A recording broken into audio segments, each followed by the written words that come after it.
खुद ही को कर बुलंद इतना कि खुदा बंदे से पूछे बता तेरी रजा क्या है। मेहनत इतना करिए जिससे कि खुद ब खुद सफलता, खुद ब खुद आपका लक्ष्य आप तक पहुंच जाए और बोले कि आप जल्दी से मुझे हासिल कीजिए। यानी मेहनत इतनी करो, एक लिमिट को क्रॉस कर जाओ ताकि लक्ष्य पाना नामुमकिन नहीं बल्कि बहुत ही आसान हो जाए। तो लगातार सर मोहम्मद इकबाल की इस लाइन से हम शुरू किए आपका आज का सेशन।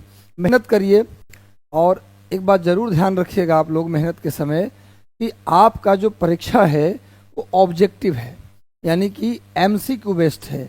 मल्टीपल चॉइस क्वेश्चंस पूछे जाते हैं, क्वेश्चन उसके 4 ऑप्शन दिए जाते हैं। तो याद रखिए आप जब घर में भी हमारा सेशन जब आप देखते हैं इसके बाद भी आप कम से कम 100 क्वेश्चन आप एकदम मैंडेटरी है, एकदम आवश्यक है कि कम से कम 100 क्वेश्चन आप जरूर सॉल्व करें।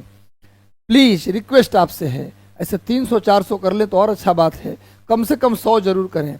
अभी मैं विभाग से काम करके जस्ट 15 मिनट पहले लौटा हूँ। आज आपका सेशन 7:30 बजे से ही लेता, लेकिन विभाग में सेक्रेटेरिएट में हमारे डिपार्टमेंट में जहाँ मेरा सिलेक्शन है वहाँ पर आज काम लगातार 7:30 तक हम काम ही करते रह गए और 7:30 के बाद ऑफिस से निकले, इसी वजह से 7:30 बजे नहीं आ पाए। लेकिन मेरा कहना था हम पूरा थके हुए हैं, लेकिन फिर भी मैंने जो प्रॉमिस किया आपका उस प्रॉमिस के आधार पर मैं आज क्लास फिर लेने आ गया हूँ। और जहाँ से लाइव को मैंने छोड़ा था 21 नंबर क्वेश्चन से और 22 से फिर शुरू कर रहा हूँ उसी सेशन को। और आज इसमें जितने आज क्वेश्चन है चाहे जितना टाइम लगे इस सेशन को हम कंप्लीट करेंगे। बस सेशन को जुड़ गए तो आप सेशन को लाइक कर दीजिए, please like this session, like कर दो और लिंक को कॉपी कर लो। जो यूट्यूब का लिंक है उसे अपने सारे व्हाट्सएप ग्रुप, मेरा आपसे रिक्वेस्ट है सारे व्हाट्सएप ग्रुप, गांव के, शहर के, चौपाल के, बाजार के सारे व्हाट्सएप ग्रुप में सेशन को आप शेयर कर दीजिए प्लीज़।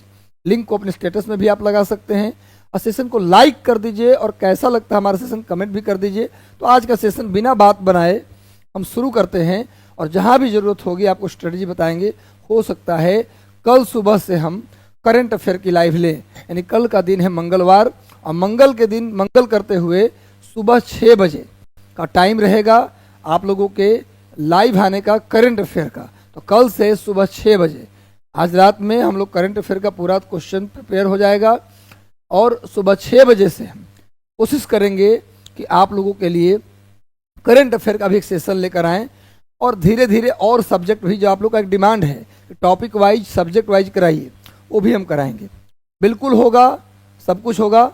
एक बार आशुतोष जी हैं आपके मेरे चैनल पर, वो भी आपकी क्लास को लेंगे। एक बार आशुतोष जी प्रेजेंट हो जाइए चैनल पे, आपका मैं परिचय करा देता हूँ। आप आ जाइए, मैं परिचय दे देता हूँ आपका। आशुतोष जी भी पढ़ाएंगे आपको मेरे चैनल पे, पर हमारा सेशन जरूर होगा, अलग से होगा। ये आशुतोष जी हैं हमारे चैनल पे पढ़ाएंगे और ये बहुत ही मेधावी और काफ़ी मेहनती टीचर हैं और मेहनत करके आपके लिए सारा कंटेंट सब कुछ ये भी करेंगे और भी एक टीम खड़ी होगी। लेकिन याद रखिए आप घबराइए मत कि सर टीम को लगा देंगे और खुद गायब हो जाएंगे, ये बात नहीं होगा। ये प्रॉमिस कर रहा हूँ, मैं सुबह का करंट अफेयर मैं खुद लूँगा, अभी का जो ले रहा हूँ सेशन मैं खुद लूँगा और सब्जेक्ट वाइज टॉपिक वाइज भी मैं एक सेशन और लूँगा।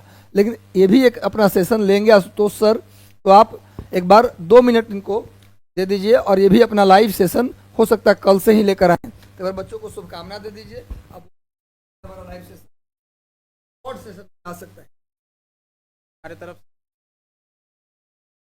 नेक्स्ट डे से टॉपिक वाइज हम मतलब छोटा सेशन कुछ 12 से किताब पलटने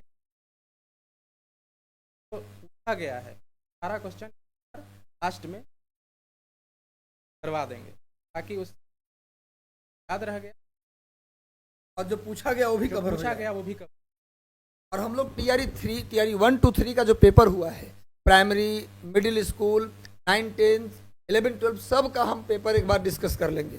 आपका डिमांड आ रहा था सर पुराना पेपर भी एक बार डिस्कस कर लीजिए, तो भी हम लोग डिस्कस करेंगे। बस सेशन से जुड़ जाइए, सब कुछ करने वाले हैं, पिटारा खुलेगा।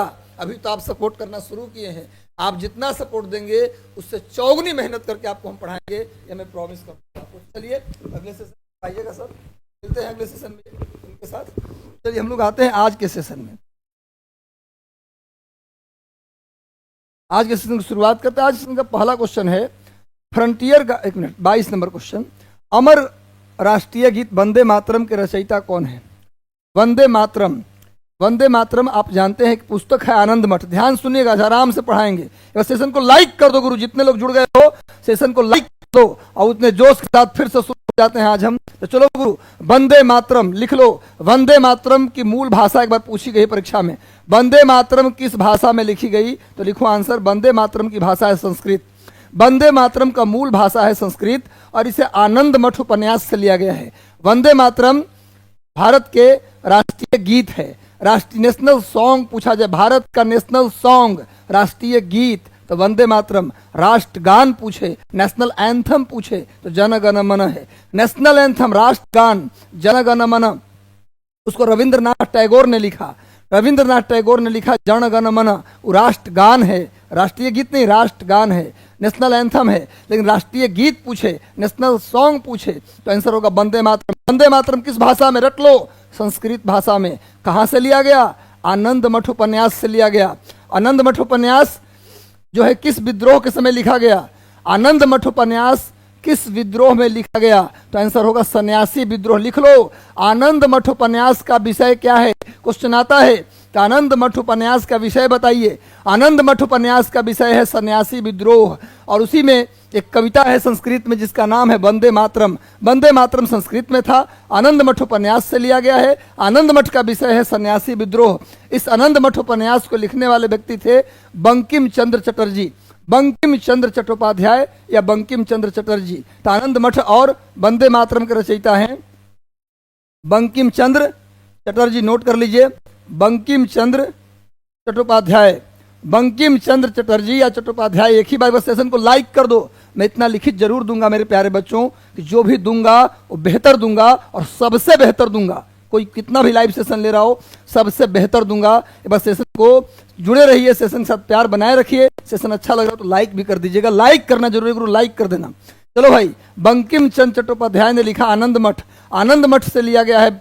वंदे मातरम किससे लिया गया है गुरु? तो आनंद मठ से लिया गया है। आनंद मठ नामक उपन्यास से लिया गया है। और वंदे मातरम की जो भाषा है, मूल भाषा, वो है संस्कृत। संस्कृत। और लिख लो, आनंद मठ का विषय क्या है? तो सन्यासी विद्रोह। आनंद मठ का विषय है सन्यासी विद्रोह। नोट कर लो, सन्यासी विद्रोह के ऊपर इसका स्क्रीनशॉट ले लीजिए, स्क्रीनशॉट इसका लीजिए। तो राष्ट्रीय गीत वंदे मातरम, राष्ट्रगान पूछे तो जन गण मन, तो राष्ट्रगान लिखे थे रविंद्रनाथ टैगोर और राष्ट्रीय गीत किसने लिखा? तो बंकिम चंद्र चट्टोपाध्याय। मुझे लगता है डाउट पूरा क्लियर हो गया होगा। इसका स्क्रीनशॉट जल्दी से ले लीजिए, जल्दी लीजिए स्क्रीनशॉट। चलिए आगे आते हैं नेक्स्ट। फ्रंटियर गांधी के नाम से किसे जानते हैं? फ्रंटियर गांधी का पद नाम, फ्रंटियर गांधी के नाम से किसे जाना जाता है? जल्दी बताइए। सीमांत गांधी। फ्रंटियर गांधी को हिंदी में बोलते हैं सीमांत गांधी। सीमांत गांधी किसको बोलते हैं? सीमांत का मतलब उत्तर पश्चिम सीमा प्रांत। पाकिस्तान का एक राज्य है। आज भी आज़ादी से पहले भारत में ही पाकिस्तान था। आज पाकिस्तान का भारत पाकिस्तान दो हिस्से में बट गए और पाकिस्तान में एक राज्य है उत्तर पश्चिम सीमा प्रांत, जहां गांधी जी के वसूलों पर, गांधी जी के दिए सिद्धांतों पर चलने वाले एक व्यक्ति थे और गांधी जी के आंदोलन के समर्थक एक व्यक्ति थे। इसीलिए उनको सीमा, चूंकि प्रांत का नाम था उत्तर पश्चिम सीमा प्रांत, इसीलिए उनका जो नाम पड़ गया सीमांत गांधी। तो सीमांत गांधी के नाम से किसे जानते हैं? तो यह खान, गलती से टाइप हो गया है, खान अब्दुल गफ्फार खान। खान अब्दुल गफ्फार खान, हम लिख देते हैं भैया, खान अब्दुल गफ्फार खान। गफ्फार खान नोट कर लो, ये सुनो, खान अब्दुल गफ्फार खान, इन्होंने एक आंदोलन चलाया था खुदाई खिदमतगार, खुदाई खिदमतगार आंदोलन, खिदमतगार आंदोलन। नोट कर लीजिए, खुदाई खिदमतगार आंदोलन। सुन लो मेरे भाई, फ्रंटियर गांधी के नाम से, सीमांत गांधी के नाम से जाना जाता है खान अब्दुल गफ्फार खां को। और लिख लो, जब गांधी जी ने सविनय अवज्ञा आंदोलन चलाया, ध्यान से सुनो, जब 1930 में गांधी जी ने दांडी मार्च किया, नमक कानून तोड़ा और सविनय अवज्ञा आंदोलन चलाया, उसी समय उत्तर पश्चिम सीमा प्रांत में खान अब्दुल गफ्फार खां ने एक आंदोलन चलाया था जिसका नाम था लाल कुर्ता आंदोलन। लाल कुर्ता आंदोलन नोट कर लो। जब गांधी जी चला रहे थे, जब गांधी जी सविनय अवज्ञा आंदोलन चला रहे थे 1930 में, तब उसी समय खान अब्दुल गफ्फार खां उत्तर पश्चिम सीमा प्रांत में गांधी जी के ही सपोर्ट करने के लिए लाल कुर्ता आंदोलन चलाया था। उसी समय नागालैंड में रानी गैंदेलियू ने हरेला आंदोलन चलाया। रानी गैंदेलियू ने नागालैंड में हरेला आंदोलन चलाया। सविनय अवज्ञा आंदोलन के दौरान हरेला आंदोलन नागालैंड में चला और उसी दौरान उत्तर पश्चिम सीमा प्रांत में खान अब्दुल गफ्फार खां ने लाल कुर्ता आंदोलन चलाया। एकदम रट लीजिए। इन्होंने ही खुदाई खिदमतगार आंदोलन भी चलाया। इन्हें सीमांत गांधी कहते हैं। एक बहुत इंपॉर्टेंट जी के नोट कर लीजिए, जल्दी से नोट करो गुरु, नोट करना इंपॉर्टेंट है, नोट कीजिए। पहले विदेशी थे फ्रंटियर गांधी, हालांकि आज़ादी से पहले तो इंडिया के ही थे, लेकिन आज़ादी के बाद देश बट गया तो सुन लीजिए, पाकिस्तान में चले गए थे। तो मैं बता दूं कि पहले विदेशी थे खान अब्दुल गफ्फार खां, पहले विदेशी थे जिन्हें भारत रत्न पुरस्कार दिया गया था। भारत रत्न, भारत का सबसे सर्वोच्च नागरिक पुरस्कार, भारत का सर्वोच्च नागरिक पुरस्कार है भारत रत्न। पहले विदेशी व्यक्ति जिनको भारत रत्न दिया गया वो थे खान अब्दुल गफ्फार खां। नोट कीजिए, अभी तक टोटल 2 विदेशी व्यक्ति को मिला है भारत रत्न। अभी तक मात्र 2 ही लोगों को मिला है, विदेशी व्यक्ति को मिला है भारत रत्न। उसमें से एक है खान अब्दुल गफ्फार खां और दूसरे व्यक्ति है नेल्सन मंडेला। खान अब्दुल गफ्फार खां पहले व्यक्ति जिनको भारत रत्न मिला विदेशी, और दूसरे विदेशी हैं नेल्सन मंडेला, अफ्रीका के गांधी उनको कहा जाता है। नेल्सन मंडेला को अफ्रीका के गांधी कहा जाता है, उनको मिला भारत रत्न। तो गुरु 2 विदेशी हैं जिनको भारत रत्न मिला है। तो मुझे लगता है सारा जी का क्लियर हो गया। एक बार सेशन को लाइक कर दो गुरु, जितने लोग जुड़े हो सेशन को लाइक कर दीजिए, अपने सारे व्हाट्सएप ग्रुप, टेलीग्राम, फेसबुक, हर जगह सेशन को शेयर कर दीजिए। सेशन को हर जगह शेयर कर दीजिए प्लीज। चलिए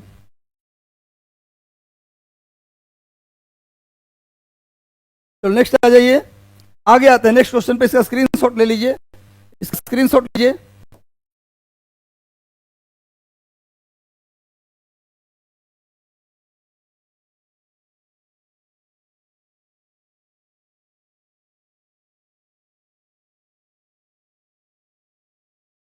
हो गया। अगर नेक्स्ट क्वेश्चन पे आते हैं हम लोग। अगला क्वेश्चन, लेडी विद लैंप।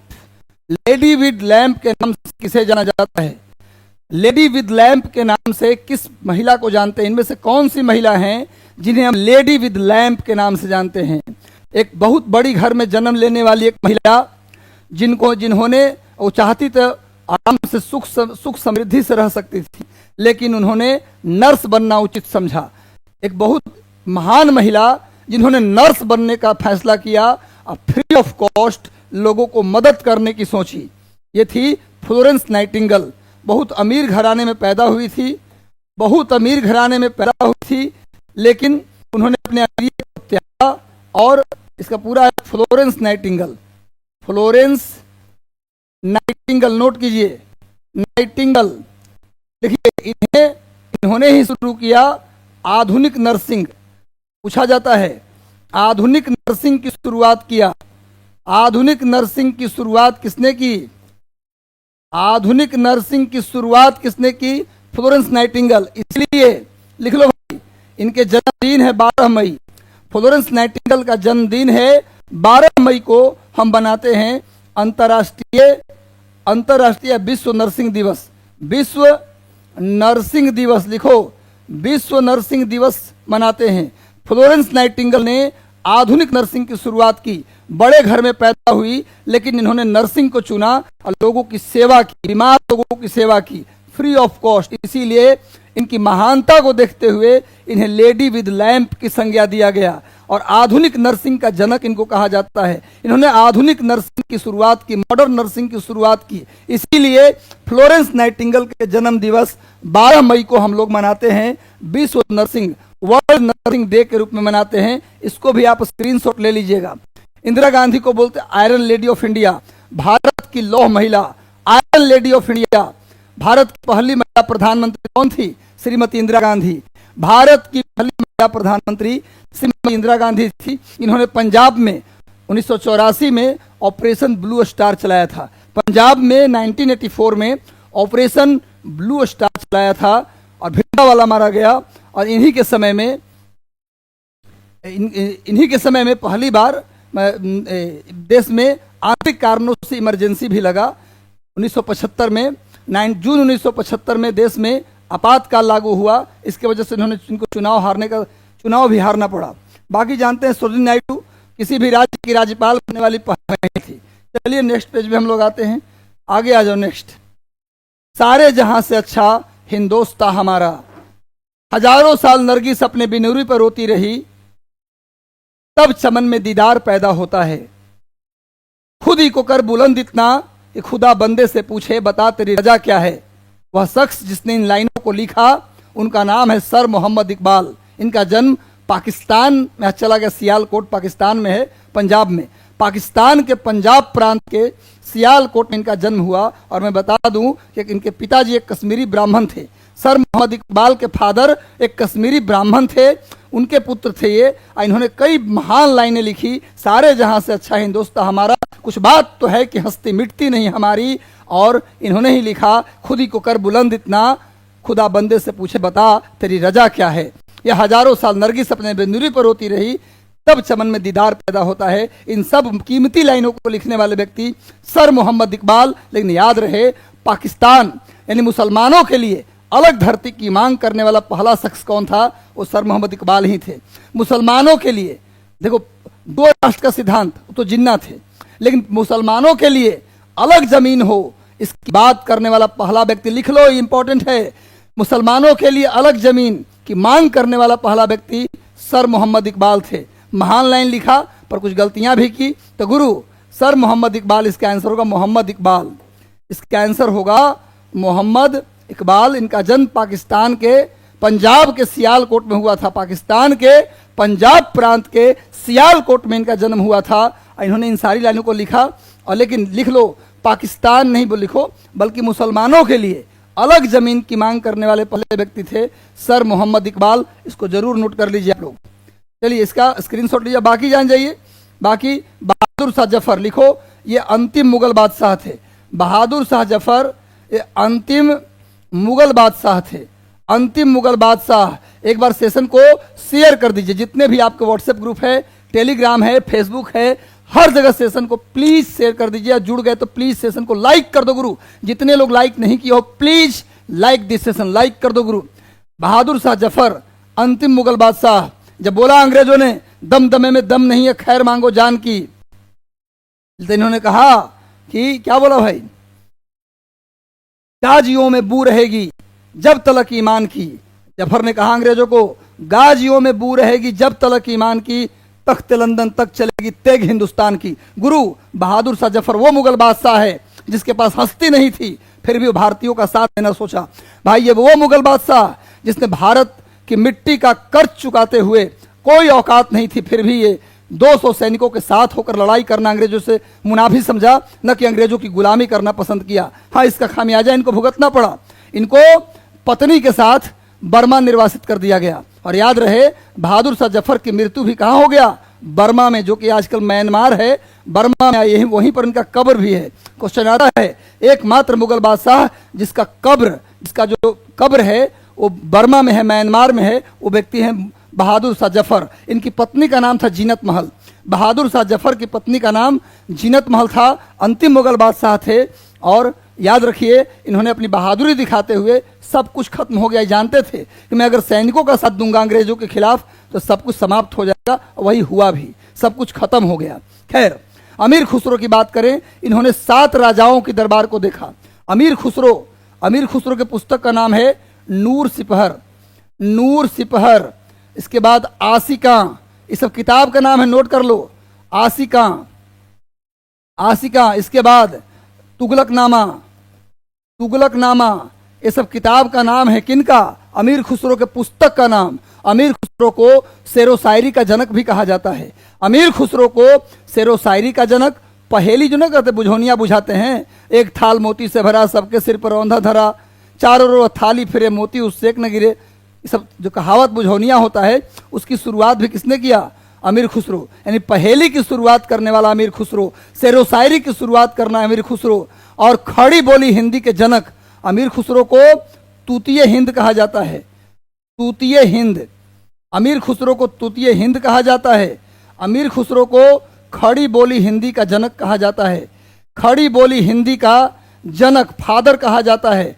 ये फारसी के भी विद्वान थे। अमीर खुसरो फारसी भी जानते थे, फिर भी इनको खड़ी बोली हिंदी का जनक कहा गया, तूतीय हिंद कहा गया। इनकी किताब का नाम नूर सिपहर, आशिका, तुगलकनामा, और ये 7 राजाओं के दरबार में काम किए थे।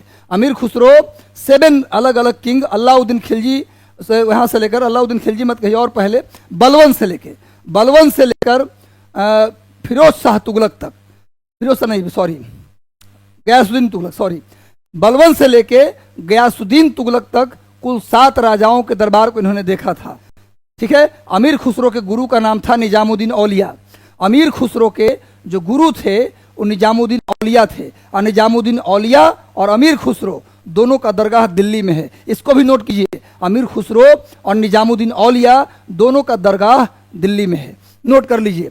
और अगला है मिर्जा गालिब। क्वेश्चन आता है, किस शायर ने 1857 के क्रांति को देखा था? ये क्वेश्चन कई बार आया है, कई बार ये क्वेश्चन आया है, किस शायर ने 1857 के रिवोल्ट को देखा था? तो आंसर होगा मिर्जा गालिब। लिख लो, 1857 के विद्रोह को देखने वाले शायर का नाम क्या था? मिर्जा गालिब। नहीं, गालिब के कई सारे शेर फेमस होते हैं। मोहम्मद कर निकम्मा किया इस मोहब्बत ने, वरना हम भी बहुत काम के चीज थे, गालिब सुने होंगे। ये गालिब जो हैं 57 की क्रांति को देखे थे। एक बार स्क्रीनशॉट लीजिए और सेशन को लाइक कर दो। गुरु मजा नहीं आ रहा, लाइक कर दो और सेशन को शेयर कर दो सारे ग्रुप में, जल्दी से कर दीजिए इसको।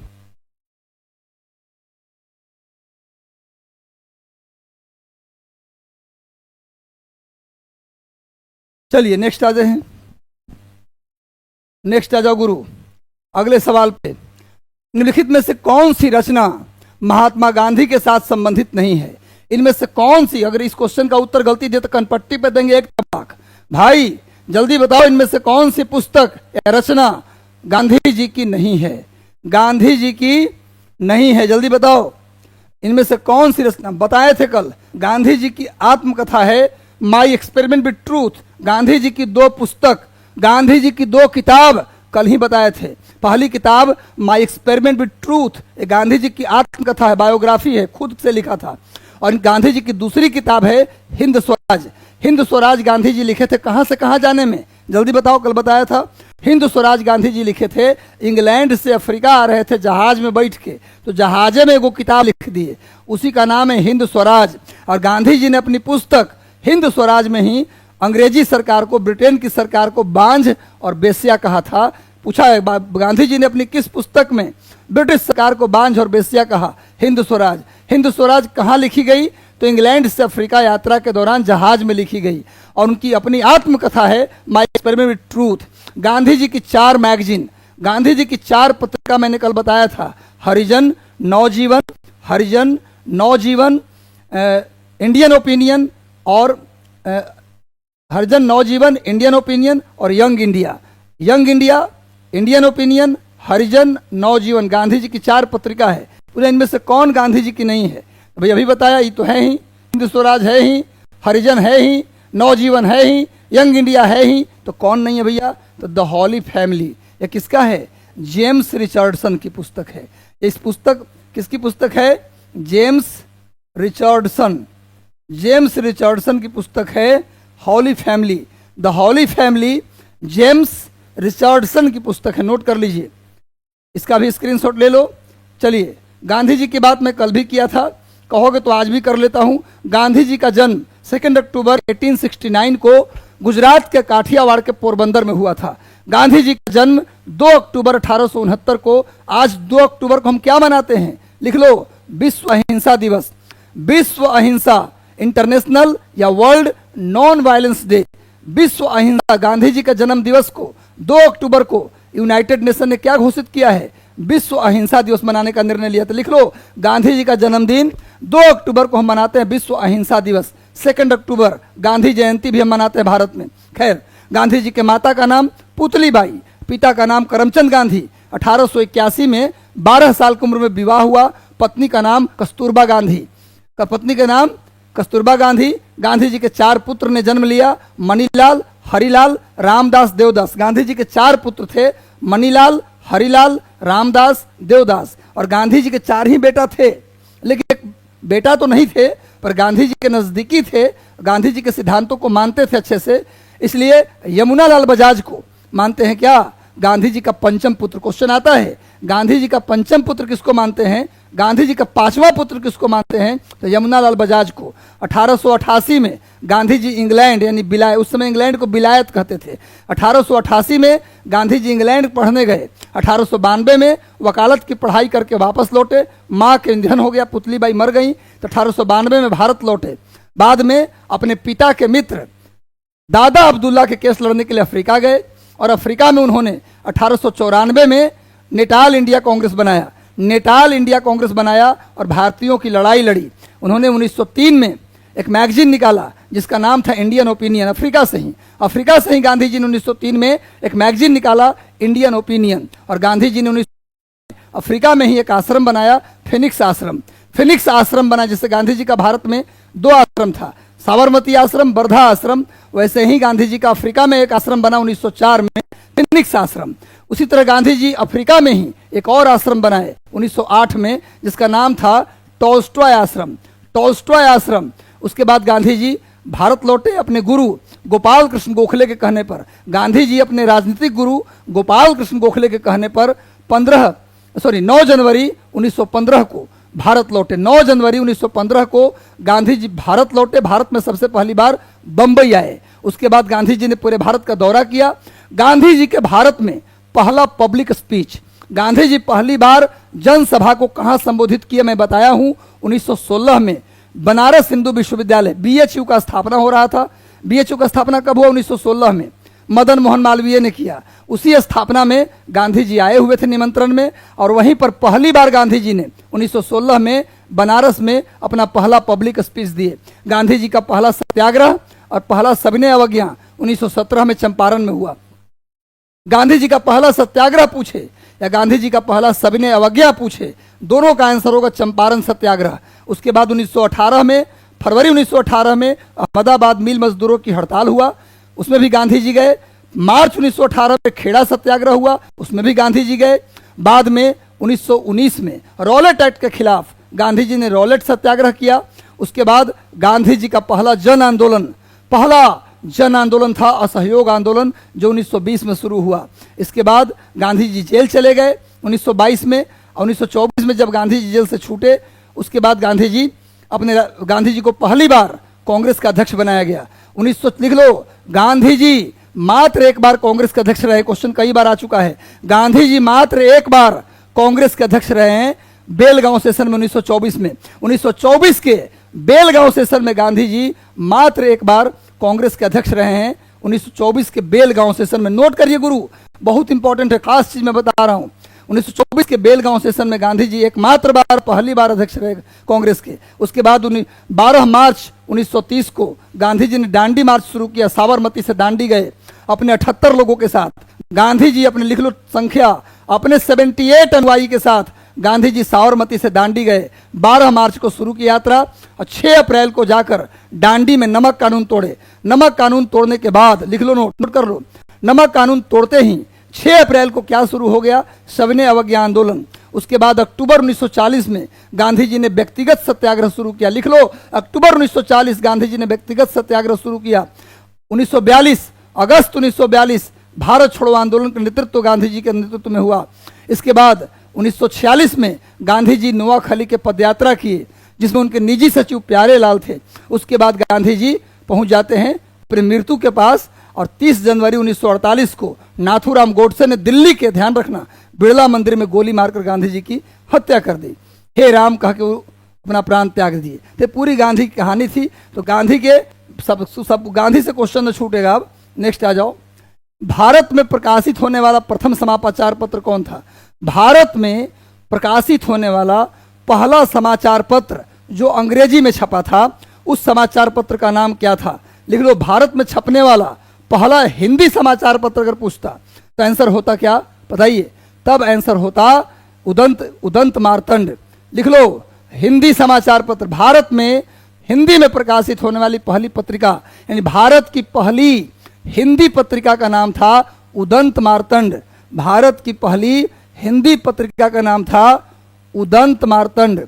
उदंत मार्तंड, नोट कर लो। उदंत मार्तंड भारत की पहली हिंदी पत्रिका थी, उदंत मार्तंड। उदंत मार्तंड। इसके संपादक कौन थे? लिख लो भैया, युगल किशोर।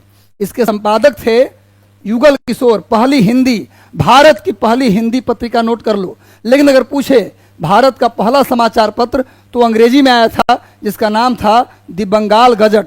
यह आया था 1780 में, नोट कर लो। द बंगाल गजट 1780 में। और यह कब आया था? 1826 में। भाई हिंदी की पहली पत्रिका पूछे तो उदंत मार्तंड, संपादक कौन थे? युगल किशोर। और पूछा जाए वैसे टोटली में कि भारत का पहला समाचार पत्र कौन था, तो द बंगाल गजट अंग्रेजी में छपा था। इसके संपादक थे कौन? James Augustus Hickey. James Augustus Hickey, note कर लो। जेम्स ऑगस्टस हिक्की इसके संपादक थे। द बंगाल गजट पहला न्यूज़पेपर था, अंग्रेजी में छपा था। कब छपा? 1780 में। और इसके संपादक थे जेम्स ऑगस्टस हिक्की। और पहला पत्रिका पूछे हिंदी वाला तो उदंत मार्तंड होगा। संपादन कब हुआ? 1826 में। संपादक कौन थे भैया? तो युगल किशोर। स्क्रीनशॉट लीजिए, इससे बेहतर जीके नहीं मिलेगा। एक बार सेशन को गुरु जुड़ गए नया नया तो सेशन को लाइक कर दो। और लिंक कॉपी, तुमसे शिकायत है, लिंक को शेयर नहीं करते आप लोग, शेयर भी कर दीजिए। जितना समर्थन देंगे हम पसीना बहाएंगे। आपको नहीं पता, हम पूरे 9 बजे अपने जॉब के लिए निकले थे और 7:30 बजे लौटा हूँ। अपने पूरे जॉब को 7:30 नहीं लौटा हूँ, 8 लौटा हूँ। इसीलिए 8:30 आपका सेशन करना पड़ा। मैं प्रण लिया हूँ कि आपका सेशन में कितना भी थका रहूँ, बीमार रहूँ, हम आपको छोड़ेंगे नहीं। गुरु लगातार लगे रहिए, अपना समर्थन बनाए रखिए और पढ़ते रहिए। इसका स्क्रीनशॉट ले लो। नेक्स्ट आ जाते हैं। नेक्स्ट आओ। किसने कहा था कि तुम मुझे, ऐसे आप लिखा है पर यहां पर होगा तुम मुझे खून दो मैं तुम्हें आज़ादी दूंगा। किसने कहा था तुम मुझे खून दो मैं तुम्हें आज़ादी दूंगा? इसके साथ साथ उन्होंने कहा जय हिंद। जय हिंद का नारा किसने दिया? ये भी क्वेश्चन आता है। दिल्ली चलो का नारा किसने दिया? जय हिंद दिल्ली चलो, इसका नारा किसने दिया? क्वेश्चन आता है। तो जय हिंद, दिल्ली चलो और तुम मुझे खून दो मैं तुम्हें आज़ादी दूंगा, ये सब देने वाले व्यक्ति थे सुभाष चंद्र बोस। सुभाष चंद्र बोस ने, लिख लो डेट, सुभाष चंद्र बोस ने 1942 में कहा जय हिंद। कहां से कहा? सिंगापुर से। सिंगापुर से उन्होंने कहा जय हिंद। लिखो जय हिंद। जय हिंद का नारा किसने दिया? नहीं सॉरी, गलत बोल दिया मैं। द्वितीय विश्व युद्ध के दौरान उन्होंने कहा था 1942 में ही कहा था जय हिंद। 1943 में सिंगापुर से कहा दिल्ली चलो। दिल्ली चलो का नारा कब दिया गया? 1943 में। और 1944 में दिया गया तुम मुझे खून दो मैं तुम्हें आज़ादी दूंगा। यानी तीनों नारा क्रम से दिया गया। सुभाष चंद्र बोस ने 1942 में सेकेंड वर्ल्ड वॉर में कहा जय हिंद। 1943 अगले ही साल 42 के बाद 43 में कहा दिल्ली चलो सिंगापुर से। और बर्मा जाकर कहा, बर्मा यानी म्यांमार जाकर बोले तुम मुझे खून दो मैं तुम्हें आज़ादी दूंगा 1944 में। तो 1942 में जय हिंद का नारा दिया सुभाष चंद्र बोस ने। 1943 में दिल्ली चलो का नारा दिया सुभाष चंद्र बोस ने। आज तुम मुझे खून दो मैं तुम्हें आज़ादी दूंगा, इसको भी सुभाष चंद्र बोस ने 1944 में दिया। डेट याद कर लो, कभी भी पूछता है। ये वही सुभाष चंद्र बोस है जिनके राजनीतिक गुरु चित्तरंजन दास थे। कल बताया था मैंने, देश बंधु चित्तरंजन दास सुभाष चंद्र बोस के राजनीतिक गुरु थे। जैसे महात्मा गांधी के राजनीतिक गुरु कौन है? गोपाल कृष्ण गोखले। उसी प्रकार सुभाष चंद्र बोस के राजनीतिक गुरु हैं देश बंधु चित्तरंजन दास, इनके गुरु थे। सुभाष चंद्र बोस 2 बार कांग्रेस के अध्यक्ष रहे। ये 2 बार सुभाष चंद्र बोस कांग्रेस के अध्यक्ष कितनी बार रहे? 2 बार रहे। पहली बार 1938 में, 1938 में सुभाष चंद्र बोस 1938, 1939, 38 में त्रिपुरी में सुभाष चंद्र बोस त्रिपुरी पड़ता है मध्य प्रदेश, त्रिपुरा मत बोलिएगा, त्रिपुरी है ये। 1939 में हरिपुरा में। बिना मरे स्वर्ग नहीं मिलता, हरिपुरा गुजरात में है। हरिपुरा कहाँ है गुरु? गुजरात में। तो हरिपुरा गुजरात में ये 2 बार कांग्रेस के अध्यक्ष, 2 बार कांग्रेस की अध्यक्षता किसने की? सुभाष चंद्र बोस ने की। एक बार 1938 में त्रिपुरी में भी अध्यक्ष बने और 1939 में अगले ही साल हरिपुरा, सॉरी उल्टा हो गया गुरु, उल्टा बोल दिया, उल्टा कर दिया। 38 में हरिपुरा में, 38 में हरिपुरा में, सॉरी उल्टा लिखा गया था, हरिपुरा में, और 39 में त्रिपुरी में। त्रिपुरी में गलती से लिखा गया था। यह है गुजरात में, ठीक है, गुजरात में, और यह है मध्य प्रदेश में। नोट कर लीजिए और सुन लो। सुभाष चंद्र बोस का 1939 में गांधी जी से विवाद हो गया, जिस कारण से कांग्रेस के कार्य समिति ने इनका विरोध कर दिया। सुभाष चंद्र बोस के अध्यक्ष बनने के कारण कांग्रेस कार्य समिति के लोगों ने विरोध किया, अपना इस्तीफा देने लगे वो लोग, और गांधी जी ने के विरोध के कारण इनको रिजाइन करना पड़ा। कांग्रेस से सुभाष चंद्र बोस ने रिजाइन कर दिया। इसी घटना को त्रिपुरी संकट कहते हैं, त्रिपुरी संकट के नाम से जानते हैं। 1939 में गांधी जी ने विरोध कर दिया था सुभाष चंद्र बोस का कि हम तुमको अध्यक्ष के रूप में देखना नहीं चाहते, और गांधी जी ने अपना कैंडिडेट उतार दिया था इनके खिलाफ अध्यक्ष पद के लिए। फिर भी सुभाष चंद्र बोस अध्यक्ष पद का चुनाव जीत गए थे, लेकिन कांग्रेस कार्य समिति को यह अच्छा नहीं लगा और उन लोगों ने रिजाइन देने का फैसला किया। ऐसा विवाद को देखते हुए सुभाष चंद्र बोस ने अपना अध्यक्ष पद से रिजाइन कर दिया था। तो 1939 में त्रिपुरी अध्यक्ष बने तो गांधी जी से विवाद कारण रिजाइन देना पड़ा सुभाष चंद्र बोस को, इसीलिए इसको त्रिपुरी संकट कहते हैं।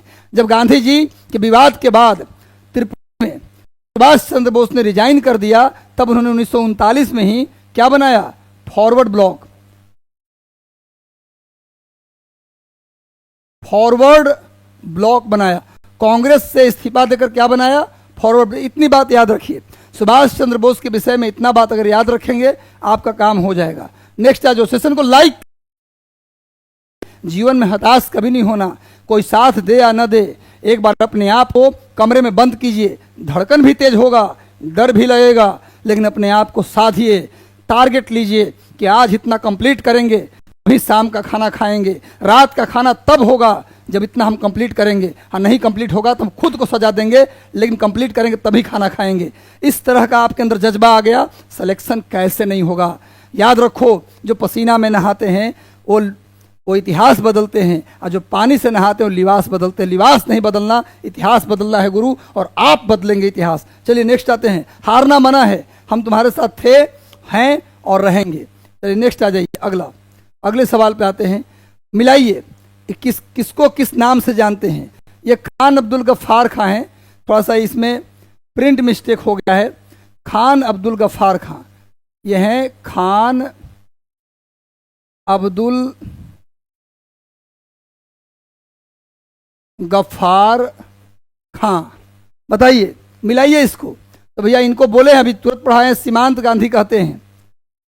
मोहनदास करमचंद गांधी, गांधी जी को महात्मा, गांधी जी को महात्मा किसने कहा था? रविंद्रनाथ टैगोर ने। लिख लो, गांधी जी को महात्मा चंपारण सत्याग्रह के दौरान, लिख लो, चंपारण सत्याग्रह 1917 के दौरान गांधी जी को महात्मा पहली बार किसने कहा? रविंद्रनाथ टैगोर ने कहा था।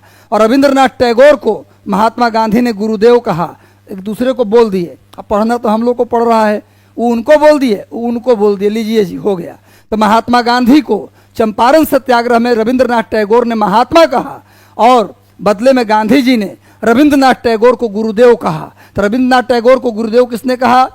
रविंद्रनाथ टैगोर को गुरुदेव किसने कहा? महात्मा गांधी ने। और गांधी जी को महात्मा पहली बार किसने कहा? तो रविंद्रनाथ टैगोर ने। एक बात और जान जाओ, रविंद्रनाथ टैगोर ने सुभाष चंद्र बोस को देश नायक कहा था। रविंद्रनाथ टैगोर गांधी जी को महात्मा बोले, और सुभाष चंद्र बोस को क्या बोले थे? देश नायक। क्वेश्चन आता है, सुभाष चंद्र बोस को देश नायक किसने कहा था? तो आंसर होगा रविंद्रनाथ टैगोर। देश नायक की उपाधि सुभाष चंद्र बोस को किसने दिया? रविंद्रनाथ टैगोर। नोट कर लीजिए। और सुभाष चंद्र बोस का एक किताब भी था, इसका नाम लिखिए, इंडियन स्ट्रगल। सुभाष चंद्र बोस के बुक का नाम, सुभाष चंद्र बोस के पुस्तक का नाम लिखिए, इंडियन स्ट्रगल। नोट कर लो। चलो मिला लिए। दादा भाई नौरोजी को ग्रैंड ओल्ड मैन, भारत का भव्य नहीं बल्कि वयोवृद्ध नेता, ग्रैंड ओल्ड मैन। पूछा जाता है भारत का ग्रैंड ओल्ड मैन किसको बोलते हैं, तो भैया दादा भाई नौरोजी को, और रविन्द्रनाथ टैगोर को गुरुदेव कहा जाता है। तो मिला लीजिए, ए का हो गया 2, ए का क्या हो गया जी 2 हो गया, तो ये वाला हो गया, और बी का क्या हो गया दादा भाई नौरोजी ग्रैंड ओल्ड मैन 3, और सी का 1 हो गया, यही बी आंसर हो गया। इसका आंसर क्या हो गया बी। स्क्रीनशॉट ले लीजिए इसका, इतना डिटेल जी के मुझे नहीं लगता कहीं मिलेगा आपको। एक बार सेशन से जुड़ जाइए, सेशन को लाइक कर दो गुरु, आगे आ जाओ। नेक्स्ट अगला, रविंद्रनाथ टैगोर द्वारा लिखा गया गीत जन गण मन सर्वप्रथम जनवरी 1912 में किस नाम से प्रकाशित हुआ। भाई रविंद्रनाथ टैगोर का जो गीत अभी बताया हूँ, राष्ट्रगान जन गण मन, राष्ट्रीय गीत वंदे मातरम, राष्ट्रगान जन गण मन, राष्ट्रीय गीत वंदे मातरम। सुन लो मेरे भाई, राष्ट्रगान के रचयिता जन गण मन थे, और इसे भारत भाग्य विधाता के नाम से प्रकाशित करवाया गया। और भारत भाग्य विधाता रविंद्रनाथ टैगोर ने लिखा जन गण मन, और रविंद्रनाथ टैगोर ने ही जन गण मन का अंग्रेजी में अनुवाद किया। क्वेश्चन आता है कि हिंदी में जब लिखा जन गण मन तो लिखा भारत भाग्य विधाता, और जब उसका अंग्रेजी में अनुवाद किया तो नाम रखा गया the morning song of India, the morning song of India.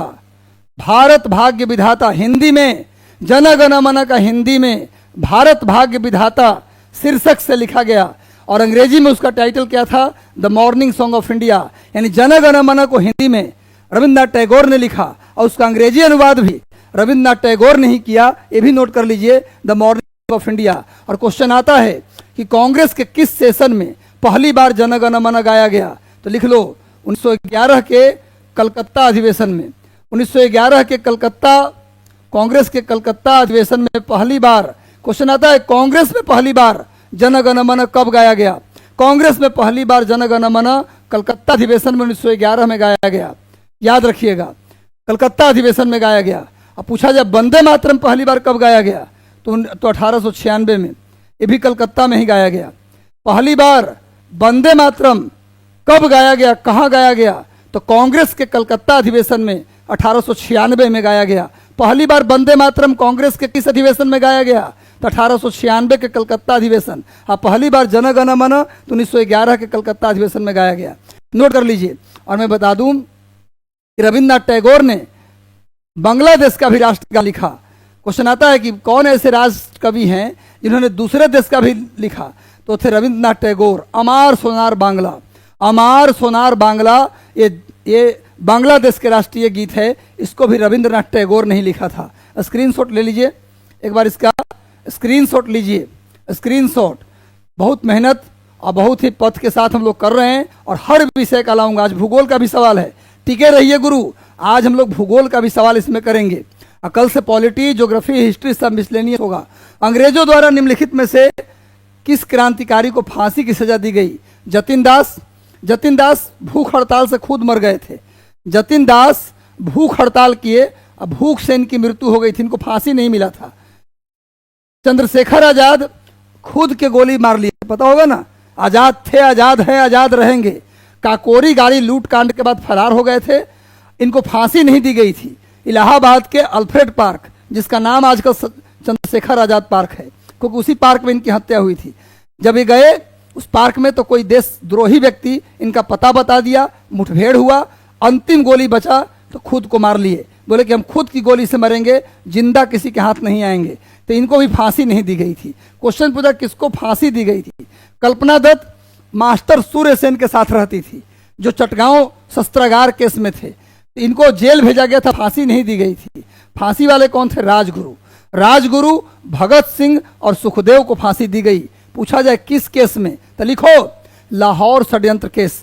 Lahore षड्यंत्र केस में भगत सिंह, राजगुरु और सुखदेव को फांसी दी गई। कब, 23 मार्च 1931।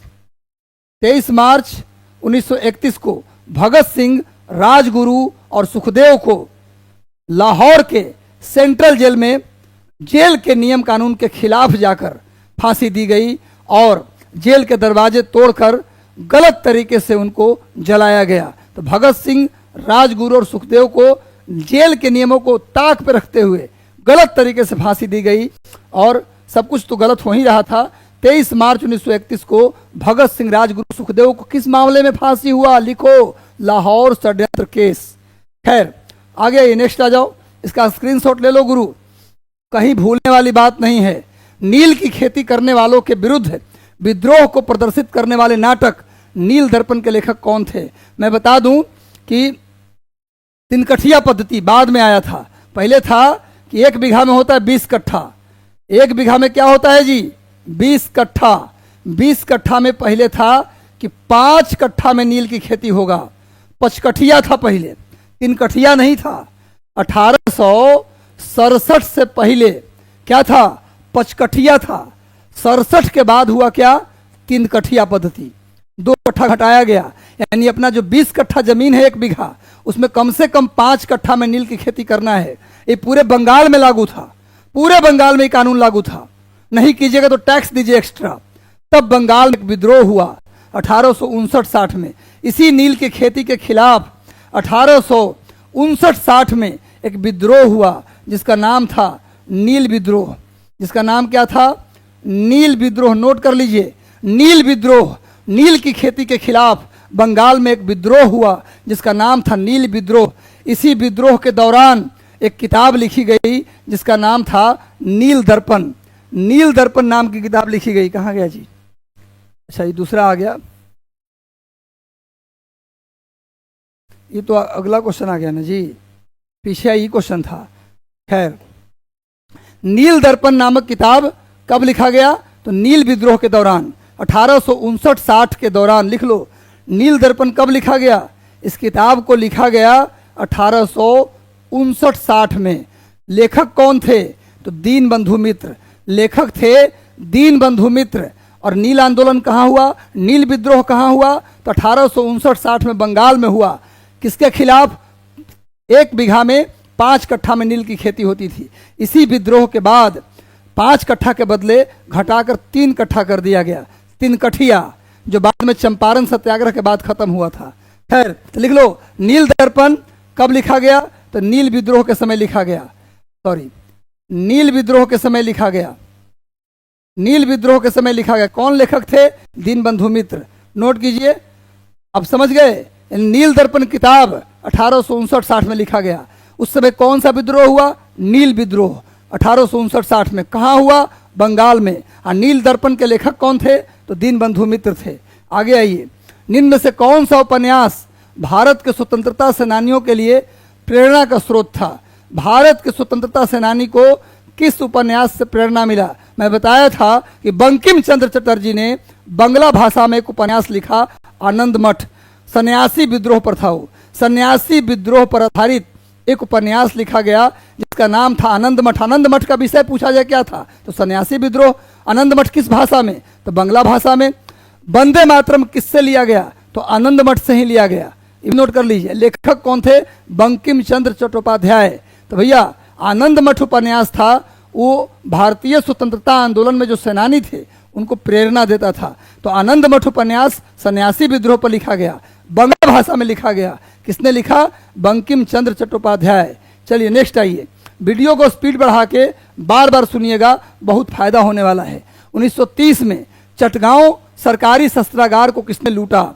18 अप्रैल 1930 को, 18 अप्रैल 1930, नोट कर लीजिए, 18 अप्रैल 1930 को लूट लिया गया चटगांव। आज बांग्लादेश में है। चटगांव नाम का जगह आज बांग्लादेश में है।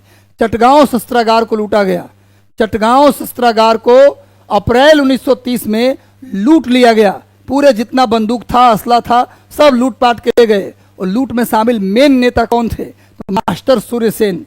मास्टर सूर्य सेन, नोट कर लीजिए। इस घटना को लेकर मास्टर सूर्य सेन को 12 जनवरी 1934 को फांसी दे दी गई। मास्टर सूर्य सेन को चटगांव शस्त्रागार लूट में क्या किया गया? फांसी की सजा दी गई। 12 जनवरी 1934 को मास्टर सूर्य सेन को फांसी दी गई और 18 अप्रैल 1930 को इन्होंने चटगांव शस्त्रागार को लूटा था। नोट कर लीजिए। चलिए स्क्रीनशॉट ले लीजिए, स्क्रीनशॉट ले लो। और कब? अच्छा, 12 जनवरी को हम मनाते हैं नेशनल यूथ डे। 12 जनवरी को स्वामी विवेकानंद का जन्मदिन भी है। इस दिन हम लोग मनाते हैं राष्ट्रीय युवा दिवस। इसी 12 जनवरी 1934 को, ऐसे याद रहेगा आप लोगों को, मास्टर सूर्य सेन को फांसी दी गई थी। आगे आइए, निम्न ब्रिटिश व्यक्तियों में से किसने स्वीकार किया, ब्रिटेन का वह कौन सा व्यक्ति था जिसने स्वीकार किया कि 1857 का क्रांति एक राष्ट्रीय विद्रोह था। 1857 के क्रांति को राष्ट्रीय विद्रोह किस ब्रिटिश लेखक ने स्वीकार किया? वो व्यक्ति ब्रिटेन के 2 बार प्रधानमंत्री, हिंट दे रहा हूं, ब्रिटेन का 2 बार प्रधानमंत्री भी रहा है, बेंजामिन डिज़रेली। पूरा नाम था बेंजामिन डिज़रेली। बेंजामिन डिज़रेली जो ब्रिटेन का 2 बार प्रधानमंत्री भी रहा, इसी ने भारत के 57 के क्रांति को क्या कहा? राष्ट्रीय विद्रोह। क्वेश्चन आता है 1857 के रिवोल्ट को नेशनल जो है रिवोल्ट की संज्ञा किसने दी, राष्ट्रीय विद्रोह का संज्ञा किसने दिया? तो बेंजामिन डिज़रेली, जो ब्रिटेन के 2 बार प्रधानमंत्री भी रहे हैं। ब्रिटेन के, लिख लो इनके बारे में, 2 बार प्रधानमंत्री रहे। इन्होंने ही 57 के क्रांति को क्या कहा? क्या कहा? राष्ट्रीय विद्रोह। वैसे 57 की क्रांति कब शुरू हुआ था? नोट कर लो, 10 मई 1857 को शुरू हुआ था। 10 मई 1857 को संडे का दिन था। उस दिन नोट कर लीजिए, कहां से शुरू हुआ? तो मेरठ से शुरू हुआ। क्वेश्चन आता है कि 57 का विद्रोह की शुरुआत कहां से हुई थी? तो मेरठ से हुई थी। किस दिन हुआ? संडे के दिन हुआ। कब हुआ? 10 मई 1857 को। 57 के विद्रोह के प्रचार के लिए, प्रचार प्रसार के लिए क्या बांटा गया? ये भी क्वेश्चन आता है। रोटी और कमल का फूल, रोटी और कमल का फूल बांटा गया, रोटी और कमल का फूल बांटा गया। नोट कर लो, 1857 के विद्रोह के प्रचार प्रसार के लिए रोटी और कमल के फूल बांटे गए। विद्रोह कब शुरू हुआ? 10 मई 1857 को, रविवार के दिन। विद्रोह कहां से शुरू हुआ? मेरठ से शुरू हुआ। नोट कर लो, बिहार में आरा से, जगदीशपुर से बाबू कुंवर सिंह ने 57 के विद्रोह का नेतृत्व किया। बिहार में जगदीशपुर, आरा से 57 के क्रांति का नेतृत्व बाबू कुंवर सिंह ने किया था। अब कुंवर सिंह की जयंती भी आने वाला है, पता है ना आपको? छुट्टी भी है 23 तारीख को, उन्हीं के जयंती के अवसर पर 23 को छुट्टी है, 23 अप्रैल को छुट्टी है पूरे बिहार सरकार में। तो गुरु बाबू कुंवर सिंह जगदीशपुर से 57 क्रांति के नेता थे। पटना से पीर अली थे। देख लो, 57 क्रांति का नेता पटना से पीर अली, पटना से पीर अली। गया से करीम अली। गया से कौन थे? तो करीम अली, लिखिए। और इलाहाबाद से लियाकत अली। इलाहाबाद से कौन थे नेता? ये भी लिखते जाइए, इलाहाबाद डैश दे के लियाकत अली, लंबा चौड़ा मत लिखिए, लियाकत अली। लखनऊ से बेगम हजरत महल, लखनऊ से बेगम हजरत महल। बरेली से खान बहादुर खान, बरेली से लिखो खान बहादुर खान। झुमका कहाँ गिरा? बरेली में गिरा। झुमका गिरा रहे बरेली के बाजार में, झुमका कहाँ पहनते हैं? कान में। तो कान बहादुर खान, तो खान बहादुर खान याद करने का तरीका बता रहा हूं। बरेली से खान बहादुर खान। झांसी से रानी लक्ष्मीबाई, झांसी से रानी लक्ष्मीबाई। ग्वालियर से तात्या टोपे नेतृत्व किए, ग्वालियर से तात्या टोपे। और कानपुर से नाना साहब, कानपुर से नाना साहब। दिल्ली से बहादुर शाह जफर और बख्त खां, बहादुर शाह जफर और बख्त खां दिल्ली से। नोट कर लिए, इतनी बात मिनिमम नोट कीजिए। संबलपुर से सुरेंद्र साई ने 57 के विद्रोह का नेतृत्व उड़ीसा के संबलपुर से कौन किए? सुरेंद्र साई।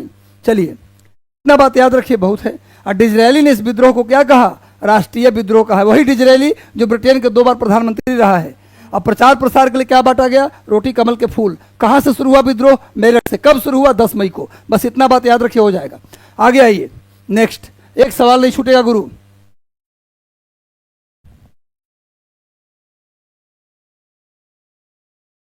एक बार सेशन से जुड़ गए तो गुरु, सेशन से एक बार जुड़ गए तो प्लीज लाइक कर दीजिए सेशन को। जितने लोग जुड़े हैं, बेहतर लग रहा है तो एक बार सभी लोग यस कमेंट कीजिए, जी सर अच्छा लग रहा है। हमको भी मोटिवेशन मिलता है पसीना में, थके हुए अवस्था में अगर पढ़ाना हो तो आपका मोटिवेशन हमें चाहिए। प्लीज सभी लोग लिखिए कि अच्छा लग रहा है सेशन, यस यस लिख दीजिए। और सेशन को लाइक नहीं किया प्लीज लाइक कर दो गुरु। चलो नेक्स्ट आ जाओ। इंडिया हाउस की स्थापना कब किया गया, कहाँ किया गया? नोट करो, इंडिया हाउस आजकल लंदन में है और उसी इंडिया हाउस में भारत का एम्बेसी भी है। नोट कर लो, भारत का एम्बेसी हर देश में होता है। आज भारत का एम्बेसी जानते हैं ना, दूतावास, जहां भारत के एक ऑफिसर वहां रहते हैं, IFS ऑफिसर। तो गुरु भारत का जो दूतावास है आज, यानी एम्बेसी है, इसी इंडिया हाउस में है। भारत का एम्बेसी आज इसी इंडिया हाउस में है। इसी इंडिया हाउस में भारत का एम्बेसी है, लंदन में है। कहाँ है गुरु? लंदन में। और इसकी स्थापना 1905 में किया गया था श्यामजी कृष्ण वर्मा के द्वारा। श्यामजी कृष्ण वर्मा, श्यामजी कृष्ण वर्मा, श्यामजी कृष्ण वर्मा के द्वारा, नोट करो, श्यामजी कृष्ण वर्मा के द्वारा लंदन में इंडिया हाउस क्रांतिकारी गतिविधियों को बढ़ावा देने के लिए, भारतीयों को मोटिवेट करने के लिए 1905 में श्यामजी कृष्ण वर्मा ने इंडिया हाउस बनाया था लंदन में। आज जो लंदन में इंडिया हाउस है ना, उसी में भारत का आज एम्बेसी चलता है, ये भी नोट कर लीजिएगा, इंडिया हाउस। चलिए नोट कर लो, आगे बढ़ते हैं हम लोग। श्यामजी कृष्ण वर्मा 1905 याद रखना।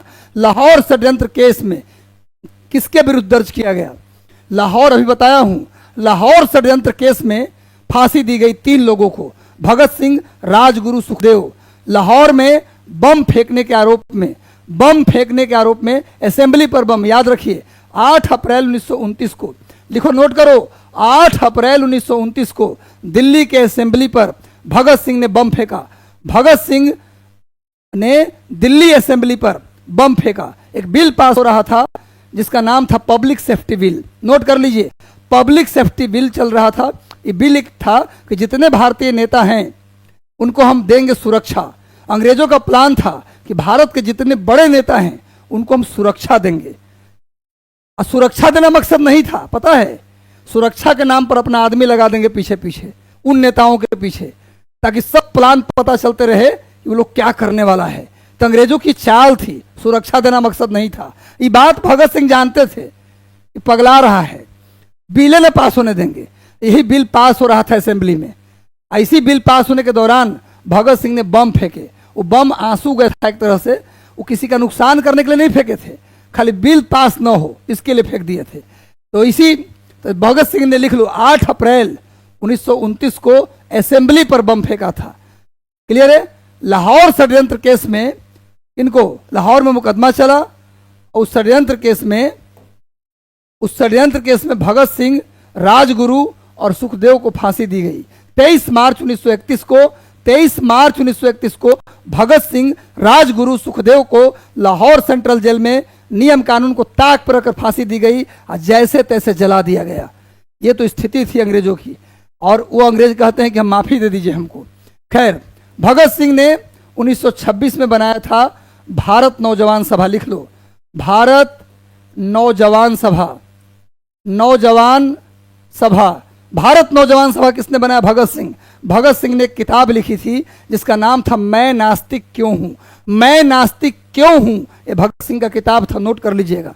आगे आते हैं नेक्स्ट, ये नोट कर लो, 8 अप्रैल 1929 को दिल्ली के असेंबली पर भगत सिंह ने कब बम फेंका, डेट के साथ याद करो, 8 अप्रैल 1929 को। चलो नेक्स्ट आ जाओ, एक मिनट, नेक्स्ट आ जाओ। गद्दार पार्टी के प्रमुख संस्थापकों में से कौन थे? गद्दार, टोटल 52 क्वेश्चन है। गद्दार पार्टी के प्रमुख संस्थापकों में से कौन? पर सेशन को लाइक कर दो गुरु, आपका लाइक नहीं आ रहा, सेशन को लाइक कर दो और जितने भी ग्रुप हैं शेयर कर दो। हम अब लगातार टॉप, कहीं जाने की अब जरूरत आपको नहीं, किसी कोचिंग की जरूरत नहीं, कहीं जाने की जरूरत नहीं। हम बोल रहे हैं अमित दुगनी लाइव, पहले जितना लाइव लेता था उससे दुगनी एनर्जी में दुगना लाइव लूंगा, ज्यादा समय दूंगा, बस आप पढ़िए पढ़िए पढ़िए। नेक्स्ट आ जाओ, गद्दार पार्टी के मुख्य नेता कौन थे? तो लाला हरदयाल। गद्दार पार्टी की स्थापना 1913 में हुआ था। ये क्रांतिकारी संगठन था, क्रांतिकारी संगठन। गद्दार पार्टी क्रांतिकारी संगठन था, क्रांतिकारी संगठन था। इसकी स्थापना कब हुआ? 1913 में। कहाँ हुआ? तो अमेरिका के सैन फ्रांसिस्को में, अमेरिका के सैन फ्रांसिस्को में हुआ। और इसके संस्थापक कौन थे? तो सोहन सिंह भाखना। इसके संस्थापक थे सोहन सिंह भाखना, नोट कर लो गुरु, ये संस्थापक थे सोहन सिंह भाखना। गद्दार पार्टी के संस्थापक थे सोहन सिंह भाखना, नोट करिए। लेकिन अगर कभी कभी ऑप्शन में देता है गद्दार पार्टी की स्थापना किसने की और सोहन सिंह भाखना ऑप्शन में नहीं रहता है, तब आंसर लगा दीजिए लाला हरदयाल। ये न रहेंगे तब आंसर होगा लाला हरदयाल। गद्दार पार्टी के मेन नेता थे पर संस्थापक कौन थे? सोहन सिंह भाखना। अगर ऑप्शन में न रहेंगे तब लगाना है लाला हरदयाल। तो 1913 में अमेरिका के सैन फ्रांसिस्को में गद्दार पार्टी की स्थापना किया गया सोहन सिंह भाखना के द्वारा। उसके मेन नेता थे लाला हरदयाल। एक बार स्क्रीनशॉट इसका ले लीजिए जल्दी से, आप प्लीज इसका स्क्रीनशॉट ले लीजिए। चल नेक्स्ट आ जाइए, नेक्स्ट आ जाओ आगे। यहीं तक था क्या?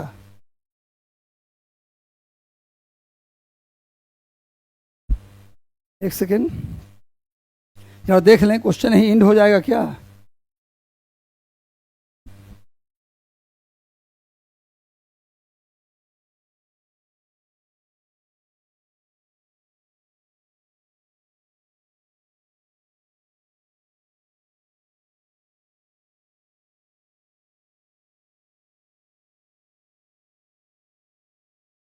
एक सेकेंड रुक जाएंगे आप लोग, एक सेकेंड रुक जाएंगे।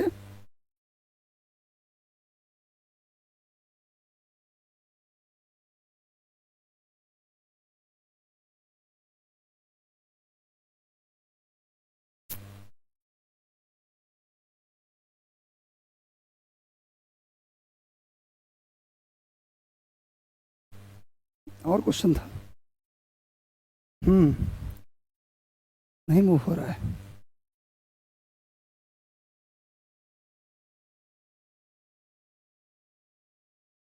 उसी पीडीएफ में तो है, क्योंकि आगे भूगोल का भी सवाल है बच्चों, आगे ज्योग्राफी का भी सवाल है।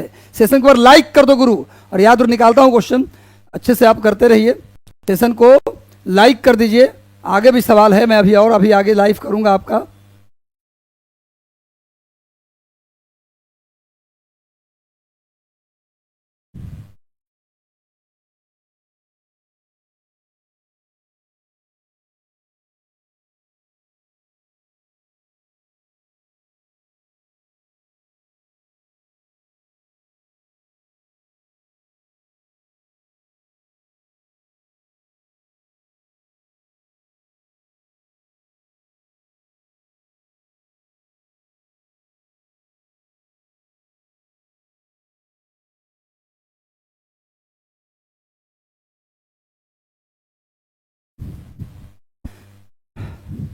एक मिनट रुकिएगा, देख लेता हूं कहां तक था।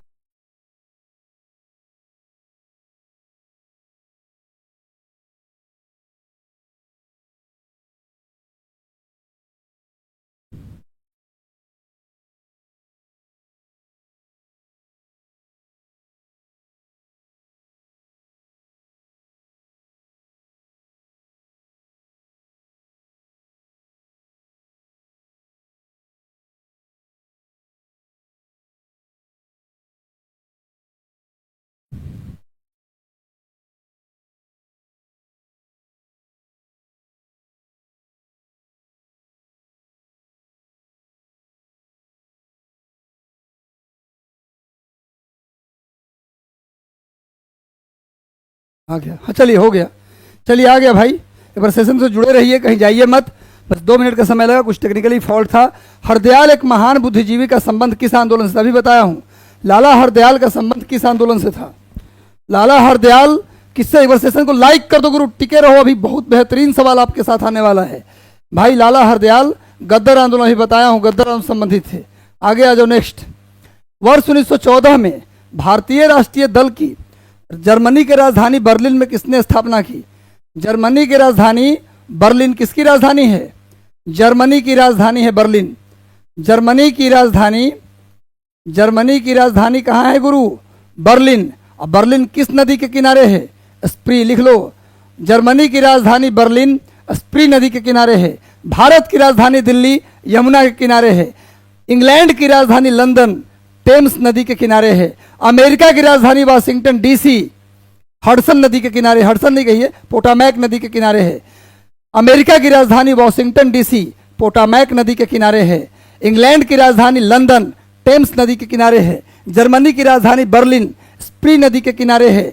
और नोट कीजिए, फ्रांस की राजधानी पेरिस सीन नदी के किनारे है। फ्रांस की राजधानी पेरिस सीन नदी के किनारे है। और भारत की राजधानी दिल्ली यमुना के किनारे है, आपको पता होगा। तो जर्मनी के बर्लिन में 1914 में भारतीय राष्ट्रीय दल किसने बनाया?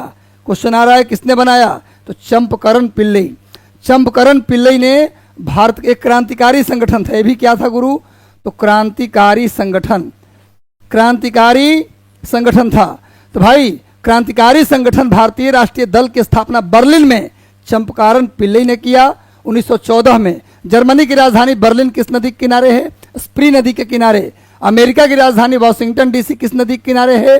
पोटामैक नदी के किनारे। इंग्लैंड की राजधानी लंदन टेम्स नदी के किनारे है। और फ्रांस की राजधानी पेरिस सीन नदी के किनारे। सब नोट कर लीजिएगा।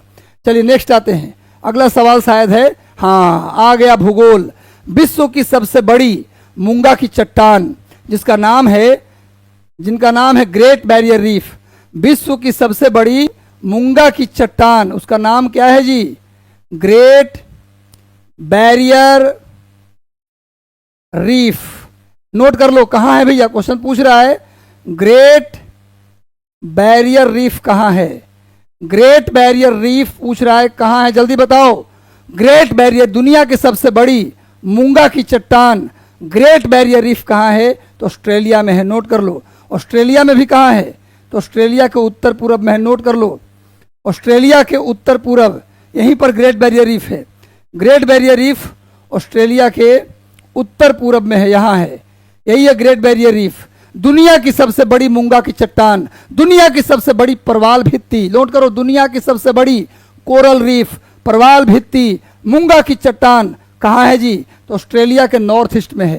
क्वेश्चन आता है कि ऑस्ट्रेलिया के किस दिशा में है? तो ऑस्ट्रेलिया के उत्तर पूरब में। ऑस्ट्रेलिया के उत्तर पूरब में, ये भी क्वेश्चन आता है कि ऑस्ट्रेलिया के किस दिशा में है?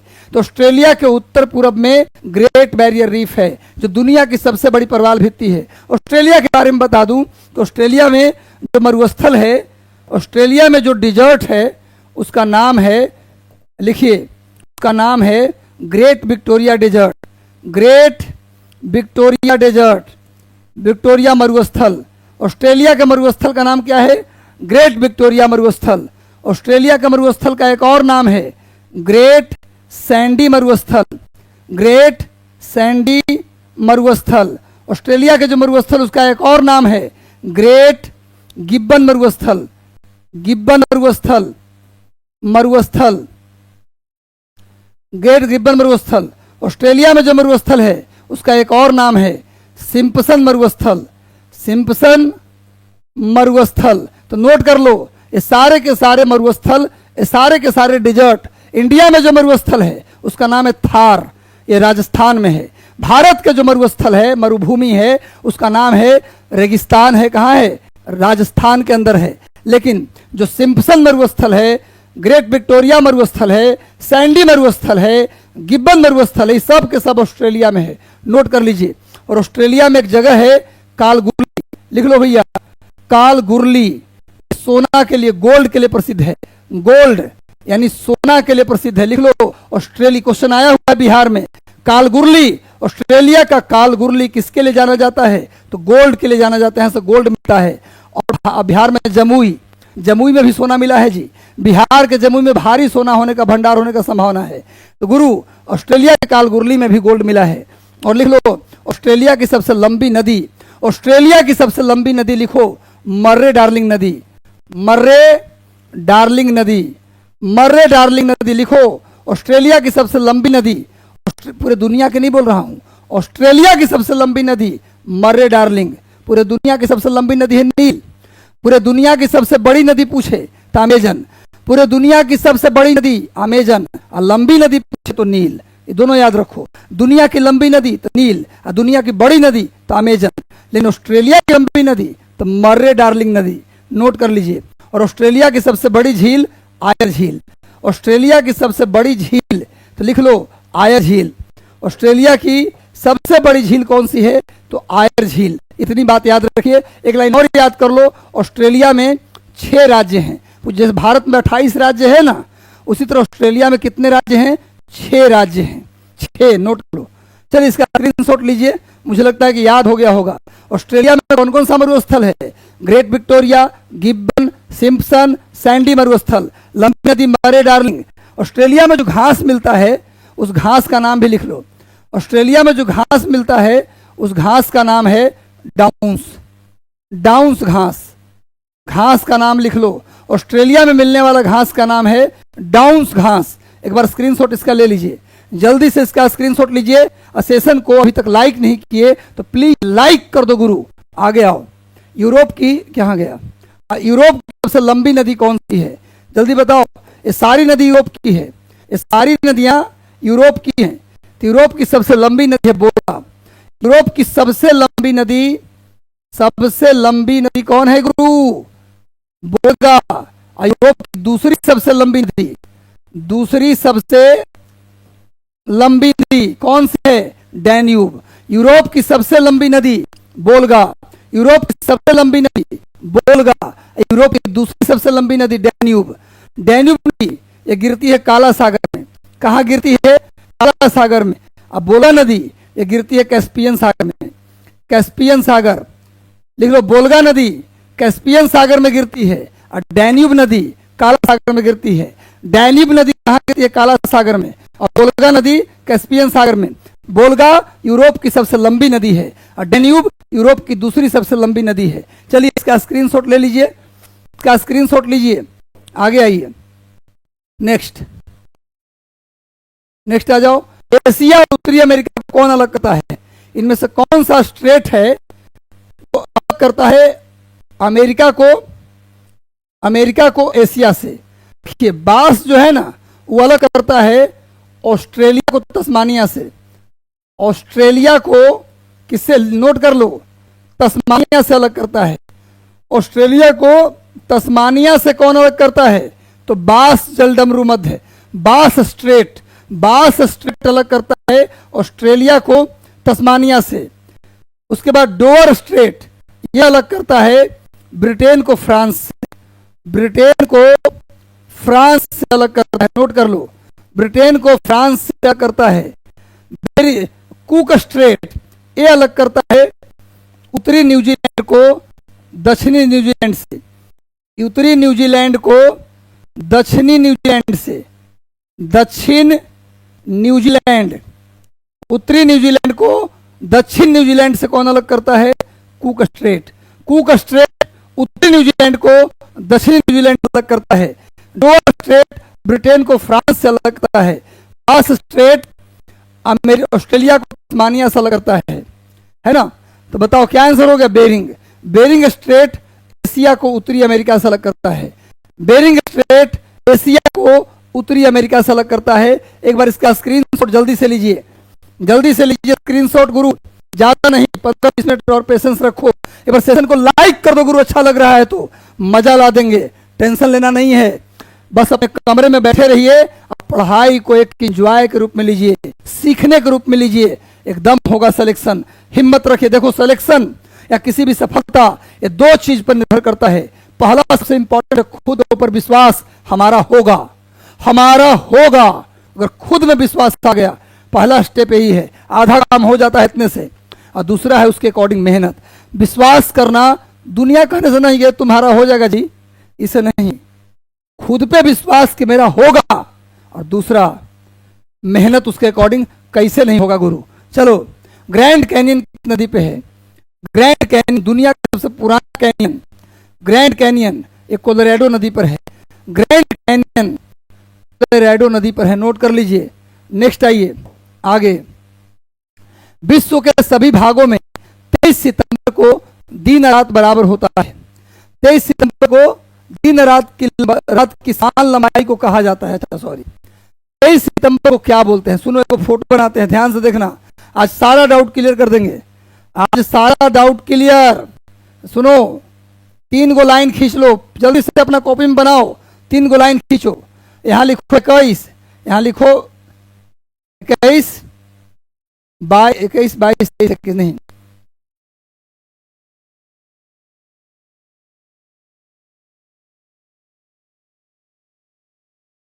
21, 23, 22, 21 लिखो।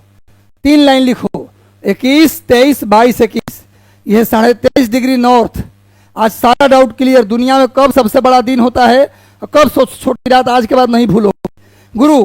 23.5 डिग्री नॉर्थ है ये, और 23.5 डिग्री साउथ है। इसको बोलते हैं कर्क रेखा, और इसको बोलते हैं मकर रेखा। और ये है भैया 0 डिग्री, इसको बोलते हैं विषुवत रेखा।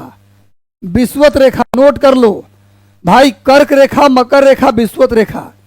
हमको ये बताइए इंडिया किस पर है, भारत किस पे है? कर्क रेखा पर कि मकर रेखा पर कि विषुवत रेखा पर? तो तुम लोग सब जानता है इंडिया है कर्क रेखा पर। अब मुझे बताओ कि इंडिया में सबसे ज्यादा गर्मी तुमको कौन महीना में लगता है? एगो महीना का नाम लेना, अप्रैल मई जून मत कर देना। कोई एक महीना का नाम बताओ तो कमेंट में, किस महीना में सबसे ज्यादा गर्मी लगता है आपको? मुझे लगता है जून में। तो सबसे ज्यादा गर्मी जून में, तो 21 के बगल में जून लिख दो। अगर मान लो परीक्षा में भूला गया तो सीधे ही वाला फोटो बनाना, 21, 23, 22, 21 लिख देना। 21, 23, निचला पर 22 और फिर बीच वाला पर 21। और इंडिया चूंकि इस पर है, इंडिया में सबसे ज्यादा गर्मी कब लगता है? जून में। तो 21 के बगल में जून लिख दो, बस इतने से काम हो जाएगा। जून के बाद 3 महीना जोड़ो, जुलाई, अगस्त, सितंबर। 23 के सामने सितंबर लिखो, फिर 3 महीना गैप दो, अक्टूबर, नवंबर, दिसंबर, और फिर 3 महीना गैप दो, जनवरी, फरवरी, मार्च। बस यहाँ खाली जून याद रखो। 21, 23, 22, 21 लिख के कर्क रेखा वाला में जून लिख दो, और 3-3 महीना के गैप डाल के सब जगह लिख। जून के बाद जुलाई, अगस्त, सितंबर, फिर सितंबर के बाद अक्टूबर, नवंबर, दिसंबर, फिर जनवरी, फरवरी, मार्च। ये जो मैं डेट लिखा हूं ना, 21 जून, ये सब ये सूरज का उपस्थिति है। यानी 21 जून को सूरज कहाँ रहते हैं? कर्क रेखा पर। अब बताओ तुम लोग, जहां सूरज होंगे उस दिन क्या होगा? सबसे बड़ा दिन। और जब सबसे बड़ा दिन होगा उस दिन क्या होगा? रात सबसे छोटा हो जाएगा। नहीं, 24 घंटा ना होना है जी। जब ऐसा थोड़ा 27 घंटा हो जाएगा, दिन रात 24 घंटा का होना है। तो दिन सबसे बड़ा तो रात सबसे छोटा। तो 21 जून को कर्क रेखा पर जितने देश हैं, भारत क्यों ना हो, भारत, चीन, जितने देश हैं, सब में सबसे बड़ा दिन होता है, सबसे छोटी रात होता है। और उसी दिन यहाँ क्या होता है? सबसे बड़ी रात, क्योंकि सूरज यहाँ से दूर है ना, तो इस क्षेत्र में यहाँ पर ऑस्ट्रेलिया है, सबसे बड़ी रात और सबसे छोटा दिन। उसी तरह जब सूरज 22 दिसंबर को ऑस्ट्रेलिया में होते हैं मकर रेखा पर, तो ऑस्ट्रेलिया में सबसे बड़ा दिन होता है और उस दिन सबसे छोटी रात ऑस्ट्रेलिया में होता है। पर उसी दिन 21 जून को इंडिया में क्या होगा? सबसे बड़ी रात। जब सूरज यहाँ रहेंगे दूर, तो यहाँ पर क्या होगा? सबसे बड़ी रात, सबसे छोटा दिन। लेकिन जब सूरज बीचों बीच होंगे, बीचों बीच विषुवत रेखा पर होंगे, तो पूरे दुनिया में दिन रात 12-12 घंटा होगा। पूरे दुनिया में दिन और रात की लंबाई बराबर, पूरे साल में 2 दिन होता है।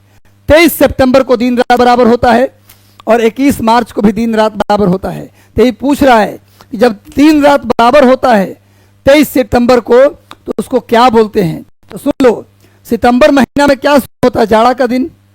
सुनो, जब दिन रात बराबर होता है 23 सितंबर को, 23 सितंबर को और 21 मार्च को दिन रात बराबर होता है, तो इस घटना को बोलते हैं विषु। क्या बोलते हैं इसको? पूरे दिन रात बराबर होने की घटना को लो विषु कहते हैं। इसको अंग्रेजी में बोलते हैं इक्विनॉक्स। मुझे लगता है समझ में आ गया होगा, इक्विनॉक्स। तो गुरु 23 सितंबर को